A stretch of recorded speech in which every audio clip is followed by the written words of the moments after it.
5 p.m. We have the agenda before you for the work session. I'll remind everyone the work session, we only have an hour because we have a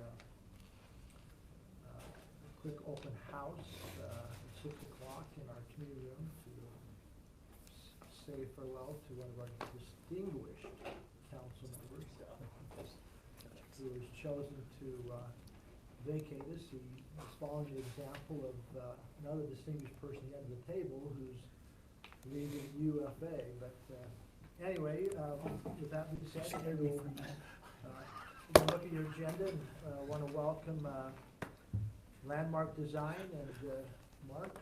Mark, you here? Mark's here. Come on up. I'll provide you can just sit right here, that'd be great. I'll provide a brief introduction of why Mark's here, and then we'll turn some time over to him. I think the council's all familiar with the Plan Development District, the PDD ordinance. It was the ordinance that was developed a few years ago as a tool to guide redevelopment in certain areas of the city in a kind of a more customized, context-sensitive way.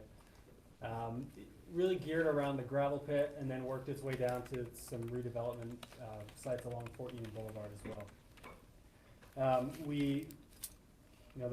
The ordinance was developed originally, and we had the opportunity or the obligation to accept an application utilizing that just last year, and learned a lot throughout that process, the Walsh property process, and took away some things that we think could be used to make that ordinance a little more effective, streamline it, make it easier to understand for people using it, for planning commissioner, city council, staff.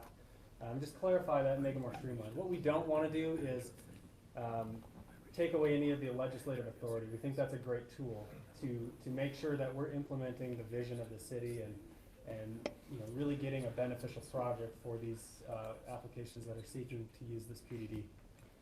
But we do think a lot can be clarified in the ordinance. So just late last summer, we entered into a contract with Landmark Design and Mark to do an assessment of our current ordinance, do some interviews with various stakeholders, including members of the Planning Commission, staff, as well as applicants who are currently going through this or have been through this, to kind of get their experience and their feedback. And then help us revise a draft of this ordinance, identify challenges and issues and things that don't make sense, and come back to you with an ordinance that is cleaned up and makes sense and works more efficiently, especially on those large important sites, namely the gravel pit. So we're at kind of a preliminary benchmark here. We don't have a draft ordinance, but Mark is here to present the process he's been through so far, some of the preliminary findings, and then after tonight, this is just kind of an update. We'll be off and running, creating a draft ordinance, and then we'll be back in front of you with that in the next couple months. So I'll turn the rest of the time to Mark. Okay. Thank you. Yeah. Okay, yeah, thanks again. Mark Vlasic, I'm the president and owner of Landmark Design. We're a landscape architecture and planning firm. We've been in operation for 33 years now, and I've worked for the firm for 22 years, owned it for 10 years, and this is a big part of the work that we do, especially lately. We've been doing a lot of code analysis and help. There's been a lot of planning going on in communities, and they're finding now that the tools aren't quite doing what they anticipated. So we are doing quite a bit of this sort of work right now, and it's something that that we're looking forward to actually developing the draft. I'm not sure I just hit that. Okay. Are you based locally here or? In Salt Lake City, yeah, down in the sort of west downtown area. So I think Mike gave a great overview. As you probably know, the code as it is now has these 3 tiers, as was mentioned. The first one was for these large areas of the gravel pit, and then it's been brought down into the Fort Union area for sort of medium-sized properties, which is the property that was mentioned, that there was a little bit of discovery about that last year, one of the projects, and then also for smaller projects in the tier 3. And on the map, those are the 3 different colors, obviously, the red being the gravel pit, and then the medium size in blue, and the yellow being the smaller type of properties. So as was mentioned, the intent is to make it more context sensitive, to get some flexibility. but the implementation has proven to be challenged because it's relatively complex and new. People have had a little bit of trouble understanding what the intent is and what the process is. And that the requirement that preliminary plans drawings must all be submitted up front prior to rezone. And we'll talk a little bit more about that, but a lot of the comparable zones that we've looked at have these triggers, so that the investment of the developer or the person making the application isn't all putting everything into eggs in one basket and then finding out that they can't get it approved. And then there's just sometimes a lack of clarity of what actually the different requirements, the plans, the drawings, those sorts of things, what level and what type of things are required. So we did we've been doing a 3-phase process. The first was we assessed the code itself, met with Mike and staff on several occasions to go through it and kind of go through as we went through it, to make sure that we understood it as well as we moved forward. We interviewed the planning commission chair and vice chair, and interviewed representatives of Ivory, who was the applicant for the project last year. And it was actually really good to get their perspective. And then we reached out to some of the other developers who have had less luck to actually get discussions going with them. I'm sorry, may I interrupt? I know there was considerable concern on the part of some of the residents. Were they involved in this process at all? I think that's to come. So when we put the draft ordinance out there, we'll have open houses, public hearings to get that feedback from the public. We then looked at comparable codes. There are similar codes in Orem, St. George, Salt Lake County. There's several Sorry, others. I can't not ask the next question. If the community is made up of residents who make up the city, right? Mm-hmm. So I understand that they're gonna be involved next, but would it not be helpful just to maybe get some of their feedback before we got the ordinance, rather than after the fact? Or do you feel like the planning commission took into account some of the resident concern and potential litigation that was around the residents? I mean, I would like to have something tangible to put out for review, to see if it addresses the concerns that are out there. And then it's a little more narrowly focused. We're getting feedback on a plan, on a draft. And I think it's a little more effective, and it kind of focuses in on what we're trying to accomplish. That being said, this is a legislative process. I'm not a legislator, so. My experience has been the same, that we get better response if they have something they can critique or look at. Yeah. And tear apart or adjust.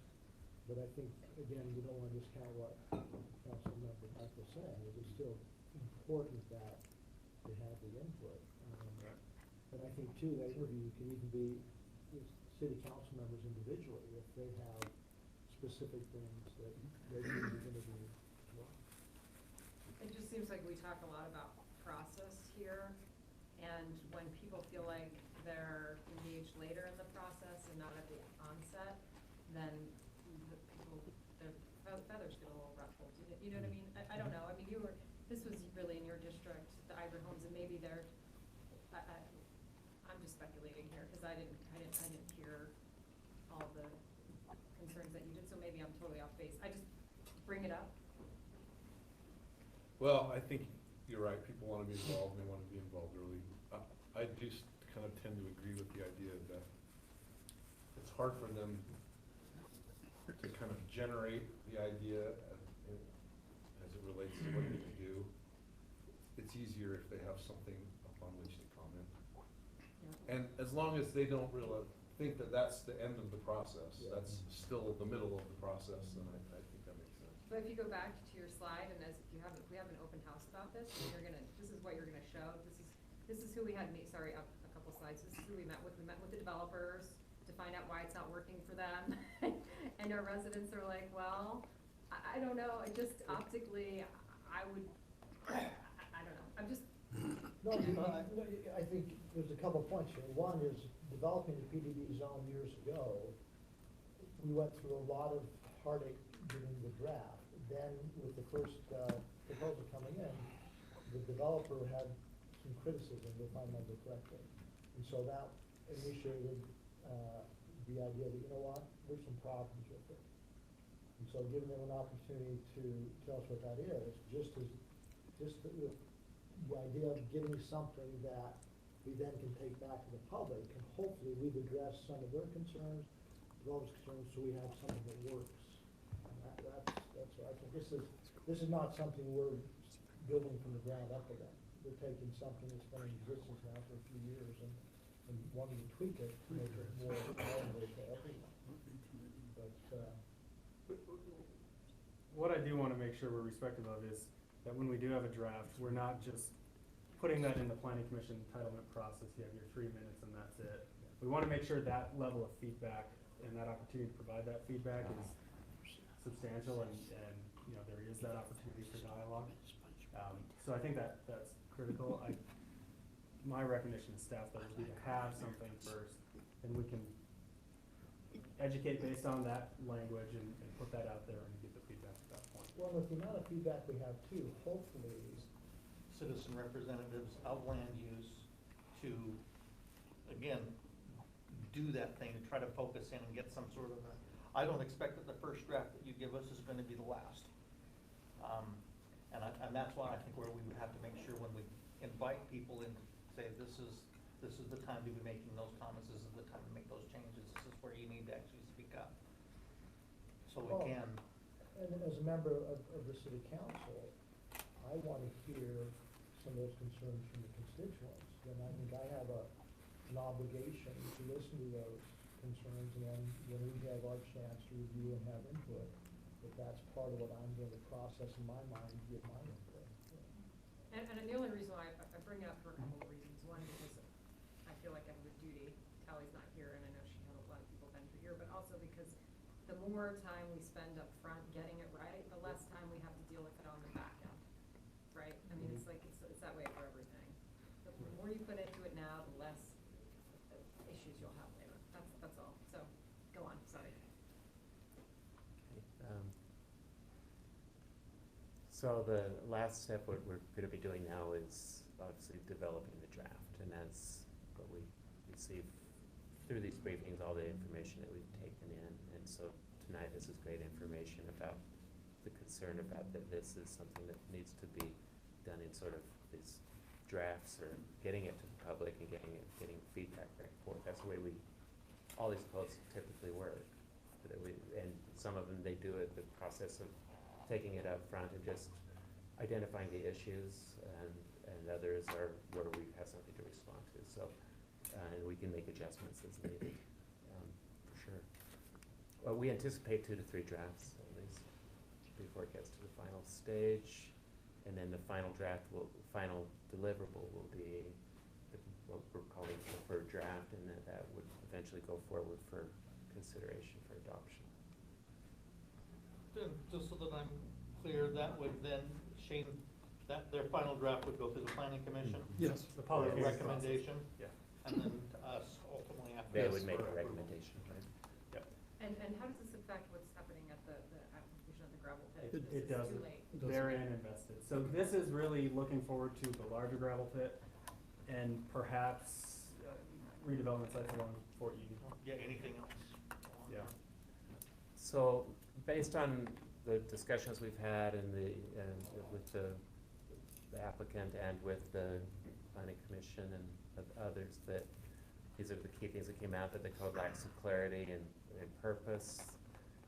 The decision-making process can be easily politicized, that the ordinance lacks these triggers, as I mentioned, for the different stages of approval.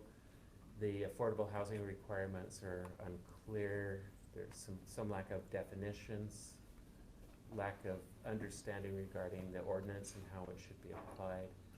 Those small sites, the tier 3 sites, that they maybe should be taken out, that there's some discussion of that may not be relevant, and that there is a lack of details and guidelines in the ordinance itself, and that it was suggested that staff may have some more prerogative than they do to just make simple adjustments. So as we move forward, you know, we've been doing these briefings. This could be adjusted if you feel like, you know, that based on the discussion we had here this evening, but the way we're planning right now is that we will, take into everything that we hear, come up with our first draft, get that to Mike and his staff, and we'll figure out how to move forward with that, if we move it forward immediately, if we have another refinement process, and before we bring it back to you, but we have in our scope to do up to three different drafts. Mark, a quick comment. I appreciate the slide before this, we identified some of the weaknesses. I would appreciate at some point, if someone identified what specific, changes are made in the PDD that answers each of those concerns. Yeah, rather than they just get lost. And that's something we've requested, is as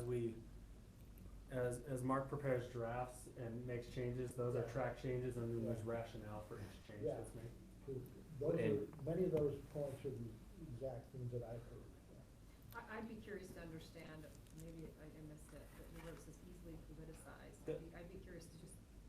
Yeah, so the main reason behind that is, really what it boils down to is we have a lot of long-range plans, master plans, visions that we want implemented. They're not referenced at all in the ordinance, so I think this can tend to become a matter of, you know, opinion on the development rather than what's the vision of the city, how does this implement the master plans. And we wanna tie it more to master plans and documents and policies and things like that. Where right now, it doesn't incorporate those things, even though it's meant to, it just doesn't reference those important concepts. And I don't know if that was focused at either the planning commission or city council. I think it was just in more general sense that there was that there was somebody that said that they felt like that it could, somebody could kind of run with it in their own direction. A lack of So, clarity lack always of clarity, leads so to the that. procedure, almost procedural, so that's something that we're gonna take a closer look at. I'm not sure if it's in there, but when we go to, at least with the first draft, if there is maybe a couple places where it worked well, or there were some strengths, or there were some advantages. So annotate it with some notes. Well, this is everything we need, but this is some of the stuff that we actually did. This is kind of why we did it in the first place. Okay. I mean, I still see some very distinct value there, but I don't know that a lot of people get that, so it might be nice to have an extra slide that says, this was what we tried to accomplish, or this is what we tried to do, or this is what we actually did do. But we didn't do it because we wanted. Shane, We should fix it. yeah, we gotta move quickly, but Shane, do you have a comment? Just a short one. I get that the developers don't much like the current PDD zone, but ultimately it worked because the decision was legislative and nothing was decided until the city council put its seal of approval on it. And yes, it cost the developers some money and they had to go through some changes. But the approval process was completely in the city's control. Developers don't like that. I think what they like is the conditional use process, which cities don't like because they have very little control in the conditional use arena. So that's why the PDD process was designed to be legislative from start to finish. With that background, I remain a little concerned about the concept of triggers. To me, triggers means vesting. It means incremental vesting as you go through the development process, and so it becomes more difficult at the back end for the city council to say no.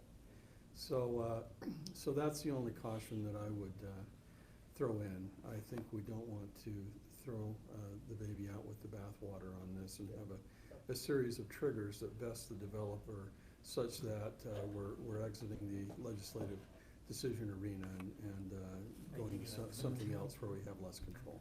All right, let's, Mark, go ahead, yeah. No, that's a very good point. It is. Anything else, Mark? No, thank you. Any questions? We appreciate. We'll be back. But, you guys been around a long time, This is just, we signed this contract a few months ago, and we just wanted to provide an update to Yeah, show No, we're making progress. I appreciate that. No, and this list right here is important. Can you give the timeline? So you're Yeah. expecting February? Yeah, I think we've got a little bit off here, so we are thinking in February is when we'll have it ready, the full, first draft, or- no, I think we're gonna have, I think we you have a first draft in? I think we Maybe have January, a first maybe. draft in the next month or so. I mean, it depends on the public feedback process that one form. Right. Well, like Christine said, that you just wanna do it right. Right. Yeah, because what we do now will save us a lot of headaches later. And two, to clarify things for developers too, as far as expectations. Yeah, and to echo Shane, from staff's perspective, we do want to retain that legislative control. That's the That's whole why- reason this was created, so That's we why wanna we make get sure the that's still PDD there. I think that triggers, process is exactly what has come out of some of those other models, really are these, exactly what you described.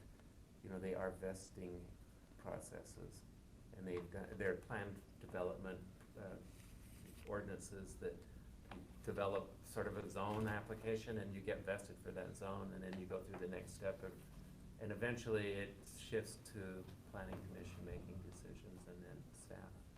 So it's a totally different type of ordinance.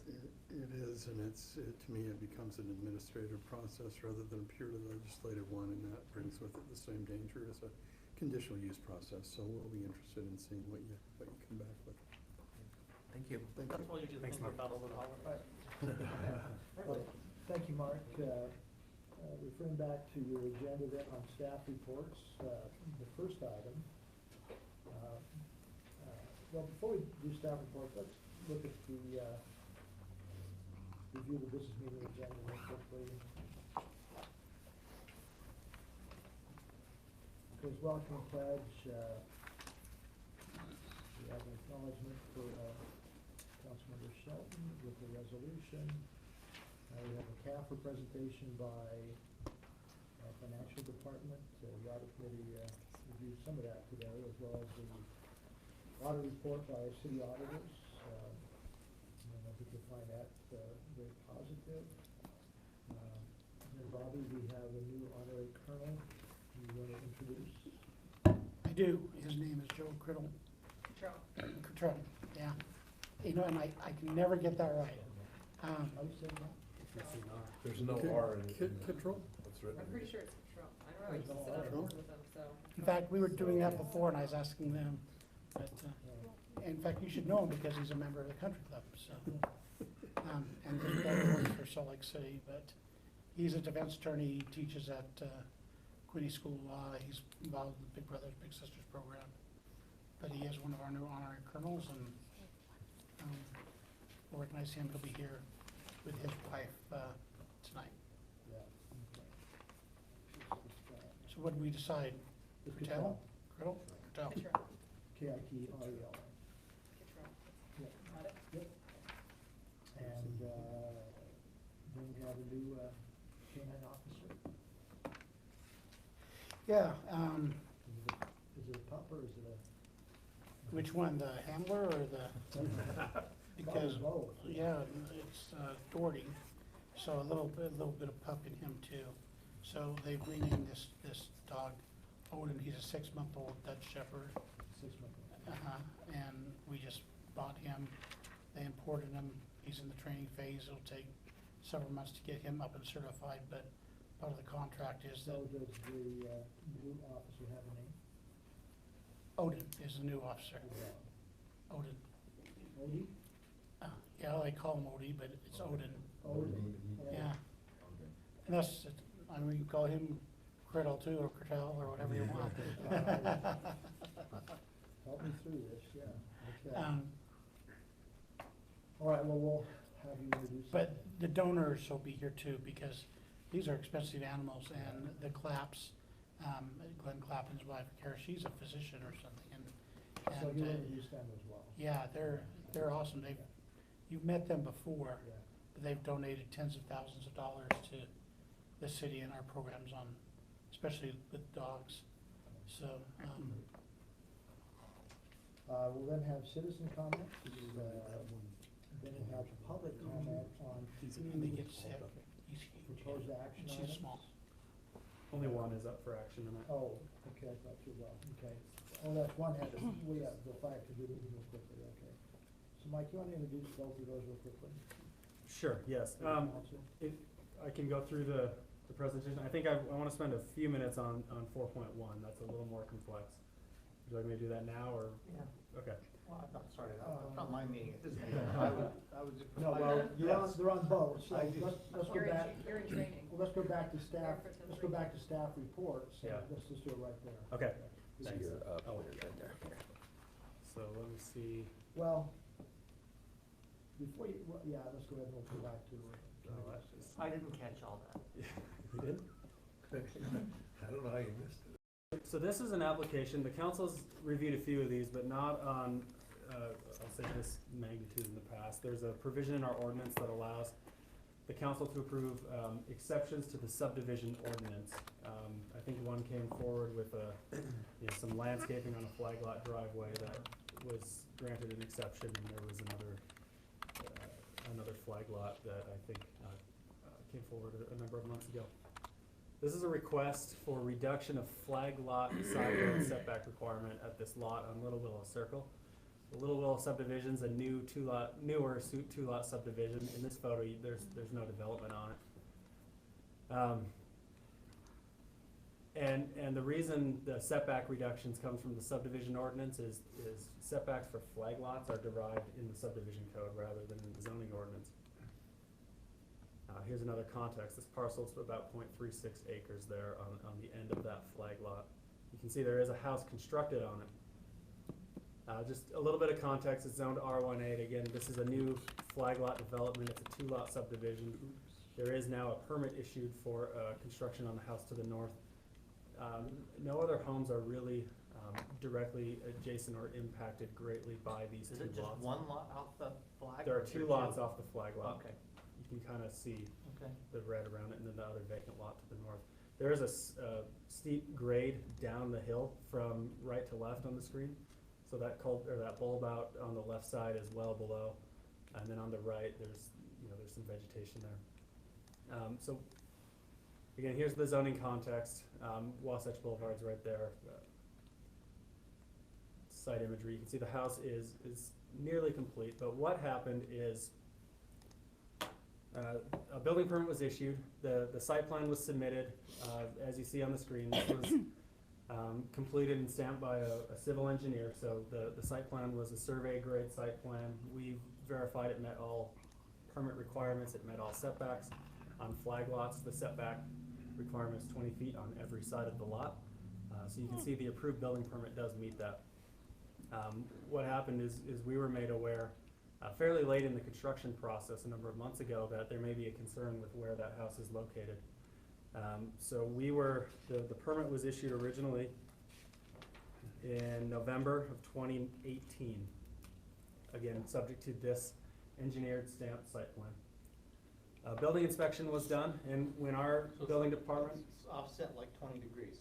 it's rotated and off, and really it's off, it should have a 20-foot setback, and it's got, 9 feet. 10 to 11 foot, Yeah. 9.3 feet at its Yeah. closest point. So it's fairly, it's pretty significantly off of where it should be. When our inspector goes out and verifies setbacks, he does it at the footing inspection, and the process he uses for every lot is surveyor stakes. We require these engineered site plans up front with survey grade detail, and then we require survey stakes to be placed at the corner of those footing locations. And I don't know what happened, and I don't want to speculate as to what happened, but it turns out that the survey stakes were placed improperly, or something was done that led to the house being constructed slightly rotated from what should have happened. So it's resulted in this constructed violation of the flag lot setback. We were made aware of this on September 18th of this year from the property owner to the north on 8558 Little Willow Circle. He's Which is got a just house, getting ready to begin construction on his home. It does not have a house. But he's getting ready to build. Right, Okay. he's going through his permit process, getting ready to build. He submitted a letter of concern that he thought the house may be too close to his property line. And you can see before that, it was kind of just undeveloped site, so it's kind of hard to determine where exactly the property lines are. So we issued a stop work order at the end of September to investigate the issue further. And then, September 27th, these survey results were received that seem to confirm, yeah, we have a setback issue here. And that's been confirmed, we do. So, the applicant explored options. It's a difficult situation. It's not one that, is fun to go through for any party involved, but this is where we are. They explored the variance process. This doesn't really meet the criteria for a variance. And then they located this provision in the subdivision ordinance that, an applicant can request an exception from subdivision standards, and the flag lot setbacks are a subdivision standard. I think what's critical is between September and now, the two property owners, the person who raised the initial complaint and who is, I would venture to say, the only one directly impacted by this, the issue here, and the property owner constructing the house that is in the wrong location have worked together closely to try to resolve the issues between them. And what you have in your packet and what was commented to the planning commission, and again reiterated to me on the phone, is the owner on the north property, they worked through some issues civilly, and he is recommending that, first to the planning commission, out of the city council, that this exception be granted. Subject to some mitigating efforts, right? Yes, and those have been addressed in the staff report. There's a punch list of about 20 plus items. So I'll get to our recommendation. So we are recommending approval based on the finding that the most directly affected property owner, who is adjacent to the north, supports the exception. And he called just at 4 o'clock today and said he can't be here tonight, but he wants to reiterate that support. He also spoke to the planning commission and submitted a letter. And based on the finding from the ordinance that an exceptional condition exists, it's not a natural condition, it's a built condition, but it is exceptional. And the welfare, best interest, and safety of the general public will be usefully served. The finding there is, the alternative here is to reconstruct the house. That's costly. That's that's not a preferable option to go through. It's wasteful, and it's not a good option. Redo the lot lines? No, because the property owner to the north is maximizing the setbacks he's required to meet as well. Where you have these flag lot, on a normal lot, if this weren't a flag lot, he would actually comply even with where the house is built. But because it's a flag lot, you have that greater setback. And that's due to like fire or what's? I think the intent is usually flag lots are developed after neighborhoods develop, so they're put kind of in the middle. Yeah. So the added setback creates a buffer from the adjacent. And the home can't be as homes. tall, and it can't. The home is limited to 26 feet in height instead of 35. So at the planning commission, we took public comment. That house is less than 26 feet? As we measure per city code, yes, and that's not always. Which is why it's Grade, good thing that's it's related to shorter than grade. 30. Yeah. It's related to grade. So planning commission took public comment. Obviously, the adjacent property owner commented and again shared his support for this. A few other comments were made. One that one neighbor commented that he doesn't really have an opinion on the setback, where the house is located, but he does want to make sure the retention is done properly. I guess there have been some runoff issues. That is one of the punch list items. I think to the west, yeah, down But the no, I hill. was gonna say, have we talked to the west? This was noticed and yeah, there was a public hearing at planning commission. Have you I believe he one came of in and them commented. Come in and, So making sure retention meets code and meets all requirements is one of our stipulations, as well as providing an as-built site plan showing grading, showing retaining walls, showing proper mitigations to address the changes that were constructed. so before they could get, if this is approved, before they could get a certificate of occupancy or anything, all things would have to be. Yeah, we've got this punch list. They need to work through that to get approval. And if they didn't, then you get no occupancy, That- or I they mean, have to tear it down and start over, or Right, whatever. yeah. If you The- approve it with the conditions, but these are issues that we have. And some of them are building items, some of them are zoning and engineering, but regardless, even if there were no site issues, a lot of these would be required regardless to get final occupancy. It's kind of final inspection level comments. So we're in this situation. We don't feel the city acted improperly. We required proper engineered site plans. We did the footing inspection as we do all footing inspections. We have this this issue of this house being placed in the wrong location. How did the footing inspection not catch it? Well, the survey stakes were there. So Oh, I see, so the you contract relied on puts the in survey. survey stakes. When you're in the middle of a developed subdivision, you can kind of tell, but I think, you know, when you have two lots that are all just dirt and ungraded, I think it was probably a little more difficult to catch that. Wait, I thought you had said that the stakes were improperly placed, but they were improperly placed, but it was hard to determine that they were improperly placed, which is why it got built in. When the inspector was out, yeah, we think that's what happened, looking back on it now. Because the house was constructed according to where those survey stakes were. What I'm saying is at the time the inspector was out there, it was two dirt lots, and it was really You don't difficult to use tell. GPS or anything to like So- locate it on site and, I mean, I guess You my could, but- question is, so this, unfortunately, right, unfortunately for everybody, Mhm. how do we make sure this doesn't unfortunately happen again? to Yeah, I mean, somebody? what we I don't have know. is we require a wet stamped surveyed site plan. We could then require another survey to verify the footings are in the right place, but then that's two surveys to verify the same thing, and that, you know, that seems a little excessive, so we generally just rely on those survey stakes, and most of the time they're in the right location, and I can't even speak to exactly what happened in this situation, because I don't know.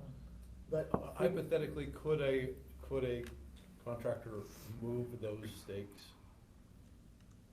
I mean, clearly they could have moved. Oh, those yeah, stakes, sure, right? yeah. And contractors can go out there and survey in the locations. We generally though just rely on those survey stakes and say, you've got an approved plan, you got this approved, this is what you're entitled to, so put the stakes in the ground. And So is there stop work on this, order on this? this is still stop works, it has been since September. Stop work. The planning commission did recommend approval, 5-0, there was one abstention, I didn't get a reason for the abstention, but, and again, we are recommending approval. We do feel there is a finding that justifies this in the ordinance, and largely really the only directed, property owner is in favor and has multiple times, and again, he feels bad he can't be here tonight, but has strongly supported this Have you request had for an anyone exception. speak against allowing this to happen? There was one, public comment of a neighbor that lives in the area down below, I don't know exactly where. He did not like I think the size and the massing of the building. He felt it was, you know, I think the comment he made, and I'm trying to paraphrase, is this wouldn't have happened if he didn't try to maximize out the house he could build on the lot. I think my response to that is that whether the house is in the right location or here, it's the same height, It it's the didn't same get bigger. size. Right, no, Because it's it's the same house, in the it's wrong just spot. twisted. Well, to me, the key thing is that the resident to the north, I guess it is supportive, and when you read the bullet list of items that they've agreed to do, some together and some with the property owner, it seems to be a good resolution to a tough situation, personally. Yeah, my biggest concern was to make sure that runoff, because that is. And that's quite a- Yes. it's identified in Yeah, there. Yes. and that needs to be handled, because those would be the other people potentially affected. And I- Should not be any different, one way or the other, based on the placement of the house. The runoff should have been handled in any of those cases. Retained Right. on site. Yeah. Yep. So that's, well, I don't know what happened, Tim, but that's the presentation for that item. Any question on that? That will Yeah. be an action item. No, they don't. He's the owner of that. Might want to go ahead and talk about the zone map amendment. Yeah, thanks. I'll be more brief here. This is a zone map amendment, a rezone application on Royal Lane. This is a 1.19 acre property just off Royal Lane, before the bridge that crosses over, Royal Lane. And I think Royal Oaks Estates is to the right, that's a PUD. I'll just go over the context here. The existing land use in the entire area, except for one property, is rural residential density. That's, that corresponds with half acre, 29,000 square foot zoning and 1 acre zoning. I could ask you what that civic. what's the- That's a Salt Lake City Public Utilities owned property. I think it's a groundwater source protection parcel off of Royal Lane, just before the bridge. They have a water source there that they try to protect. So the zoning in the larger area is predominantly half acre currently, including the the majority of that Royal Lane subdivision to the north, that's continues on to the north. The dark green here is 1 acre zoning. So you can see the Civic, the Salt Lake City water-owned property is in 1 acre zoning. The property directly to the west is also in that zoning, and then we have a few more that are in that zoning that don't comply with the minimum size requirements of the zoning.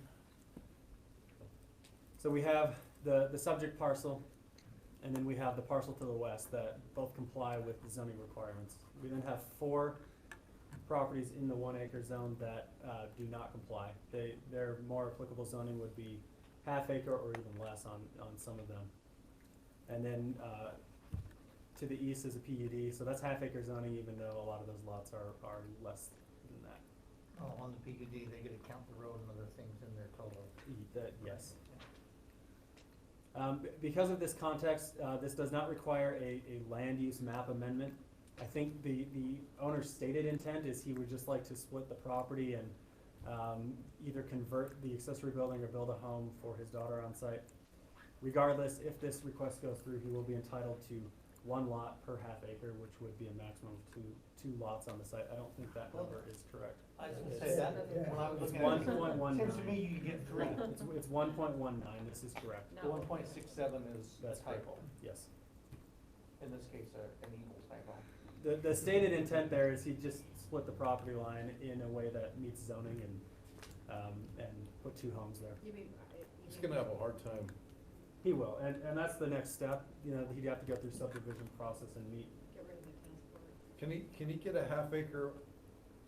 I mean, what you said about the size is right. He's gonna have a really hard time getting a half acre that doesn't split the house in half. Yeah, and it's got any subdivision that's subsequent to this would have to meet zoning, frontage, lot size, everything else, setbacks. But that's, Yeah, it is. So that's the request in front of you. Largely given this context here, staff is recommending approval. The planning commission took public comments. The public comments were predominantly from the HOA of Royal Lane. I guess there's an HOA process for, for requests like this.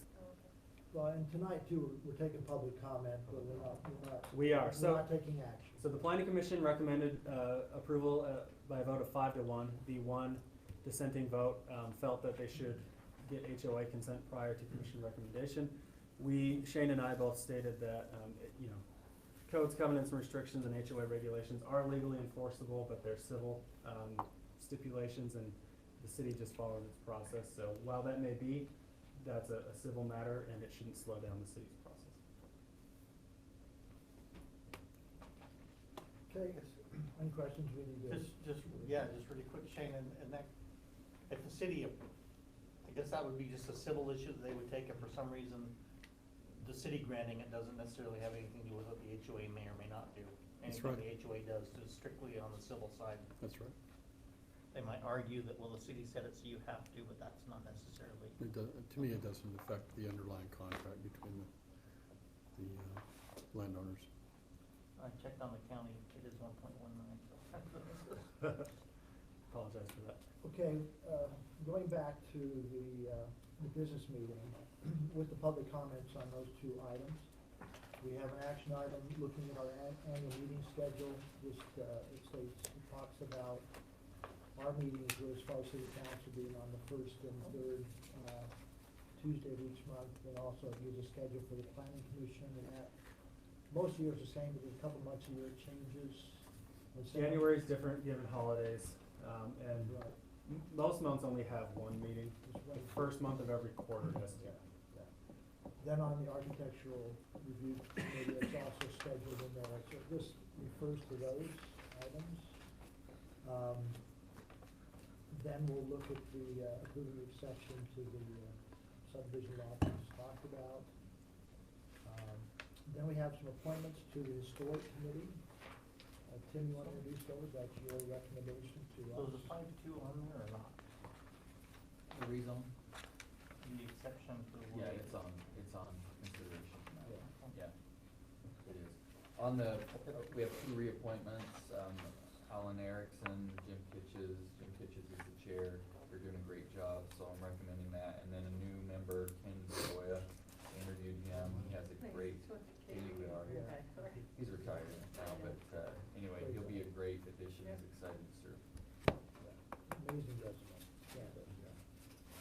Yeah. Good voice.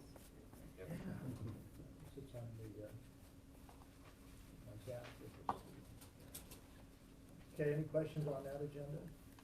All right, let's move back to city council committee assignments. A year ago, I kind of took it upon myself and came up with the appointments for the calendar year. This year, I sat with Tim and tried to get some feedback from everyone as to appointments going forward the next year with a new council member joining us. I'll tell you, I don't have personal feelings about any of these, so if anyone feels strongly in opposition to any of them, I think we're more than open to discuss those. We sent out you a list of the committees that, as the mayor, that I sit on. And the only thing that I would add to that, which is that there is an ad hoc committee that's just starting to meet now. It's the East County Joint Planning Committee, where Mill Creek Holiday and Cottonwood Heights are meeting to talk about common concerns, especially around major developments with respect to Wasatch Boulevard, Highland Drive, and those things. And Mayor Dowley's kind of lead in helping keep that together. UDOT's involved, MTA's involved, Wasatch Front Regional Council's involved. We've had one meeting, and we have some others coming in the future. That's one that's not on your list. The other thing that is new is that with UFA, as a member of UFA, the new interlocal agreement with UFA allows us or requires us basically to have an alternate. The alternate must be an elected person, so we need to have one of the council members be an alternate. That's open for discussion unless we, so the Mayor Pro Tem just does that. It's only when I cannot be there, which then allows us to have a say in an issue, especially if it's fiscal related. Those meetings are usually early, right, 7:00? 7:30 a.m. This morning. We started early this morning. The other change is with Valley Emergency and Beck. Meeting with Tim, that the majority of the membership on Beck are city managers or city attorneys, and it was his recommendation. I don't have a problem with it. Councilor Shelton may have further comments, is that Tim has suggested that he be that representative that keeps things in the form that he's comfortable with. The other question was, well, Tim, I'll turn over to you. You talked to Tal and she had a suggestion. Yeah, I mean, one of the things as far as the amount of boards, future council member Doug Peterson does not have a lot, I mean, compared to the others. And I've talked with all of you about this. I talked with Councilmember Bruce. She had the suggestion of maybe allowing him to take the CH Business Association, be the liaison. She thought that would work if he had interest. I've talked with him and he does have interest in that, so if you want to go in that direction, that's fine. That's what she had recommended. Yeah, I support that. It's very, Either one of them, right? he's a small business owner, and I think that's why we had Tal Emergency too, being a small business owner, so we're both great for that. And I'll applaud Tally that every single ribbon cutting thing I go to, she is there. She's been very supportive. Any comments, discussion on these assignments going forward? And if I may say, Please. before there's a comment, what we will do with this input here is we'll develop a resolution and then January. bring it to you the first meeting in January for decision. And after that too, if we ever have a need to change, we can change it. Okay. Any further discussion? Okay, we'll go with those recommendations then. Okay, looking back at the agenda, there's a couple items on your calendar, which is City Hall's closed. A couple things that are not on your calendar is Utah Officials Day for Legislature is January 29th. You might think of that when we talked about legislative attend. Yeah, let me City know. Hall closed on the 31st. It is not, it is not. Yeah, let me know if you wanna attend on January 29th, and I will make sure we get. We want to coordinate, RSVPs is in. YCC Don't, going? yes, the YCC is going, but I will sign up myself with them. Okay. And I did, well, we'll talk more about that. The other thing, just to keep on your, task list, is that we do have the legislative breakfast. We're trying to confirm that date. It can be the first week in January, probably. We're looking at the 7th, which is the Tuesday that we have the first council meeting. It's likely that's the day that will work, but we are checking with all of the legislators. I have not had a chance to talk with Councilmember Bruce. Yeah, just be aware of that. The other is our annual retreat as a city council. We're looking at around January 22nd or 3rd in that area. Yeah. So we're trying to confirm that, and that will be an important meeting as well. With that, do you want to do a closed session I for do, 2 minutes? it'll take a very short amount of time. All right, need a motion to go into closed session. That's regarding litigation.